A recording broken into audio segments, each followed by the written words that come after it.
मातोश्री परिसरामध्ये ड्रोनच्या गिरट्या, मात्र पॉट टॅक्सीच्या सर्व्हेसाठी MMRDAनं परवानगीनेच ड्रोन उडवला. मुंबई पोलिसांचं स्पष्टीकरण. कोणत्या सर्वेक्षणासाठी घराबाहेर ड्रोन उडवतात? मातोश्री परिसरामध्ये ड्रोननं गिरट्या घातल्यानंतर आदित्य ठाकरेंचा सवाल. पोलिसांकडून सर्व परवानग्या घेऊनच सर्वेक्षण केल्याचा MMRDAचा दावा. फेक नरेटिव्ह आणि लोकांच्या सहानुभूतीसाठी सर्व सुरू. मुंबईचे पोलीस सक्षम आहेत, त्यांचा बार फुसका निघाला. मातोश्री बाहेर ड्रोन फिरल्यानंतरच्या टीकेनंतर प्रवीण दरेकरांचं प्रत्युत्तर. 1 रुपयाचा व्यवहार न करता आकडे लिहून कसा व्यवहार होऊ शकतो? पुणे जमीन व्यवहार प्रकरणामध्ये अजित पवारांची प्रतिक्रिया. तर पार्थच्या बापानं भूमिका मांडली आहे. पार्थवार भूमिका मांडणार का, या प्रश्नावर अजित पवारांचं उत्तर.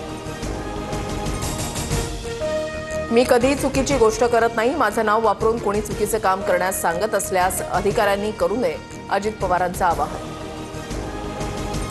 पुण्यातील जमीन लाटण्यासाठी आधीपासूनच प्रयत्न सुरू असल्याची माहिती. पुणे शहराच्या तहसीलदारांना जमीन रिकामी करायची होती. नायब तहसीलदार प्रवीण बोर्डेंच्या तक्रारीनंतर 7 नोव्हेंबरला FIR दाखल. इमिग्रेशन विभागाकडून बावधन पोलीस शीतल तेजवानीची माहिती मागवणार. शीतल तेजवानी परदेशात असल्याचा पोलिसांना संशय.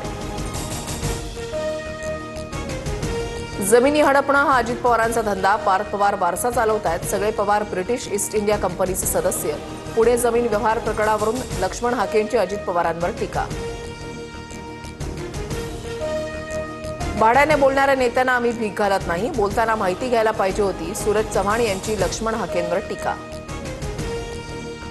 स्थानिक स्वराज्य संस्थांच्या निवडणुकीमध्ये मूळ ओबीसी उमेदवारांनाच संधी द्या. पक्षाच्या कोर कमिटीच्या बैठकीमध्ये शरद पवारांच्या स्पष्ट सूचना. भाजपसोबत युती नकोच, पवारांचा पुनरुच्चार. बच्चू कडूंच्या इशाऱ्यानंतर मंत्री राधाकृष्ण विखेंच्या सुरक्षेमध्ये वाढ. विखेंची गाडी फोडा, 1 लाख रुपये देतो, बच्चू कडूंची घोषणा. नंदुरबारमध्ये आश्रमशाळेच्या विद्यार्थ्यांना घेऊन परतणारी स्कूल बस दरीमध्ये कोसळली. देवगोई घाट परिसरामधली घटना.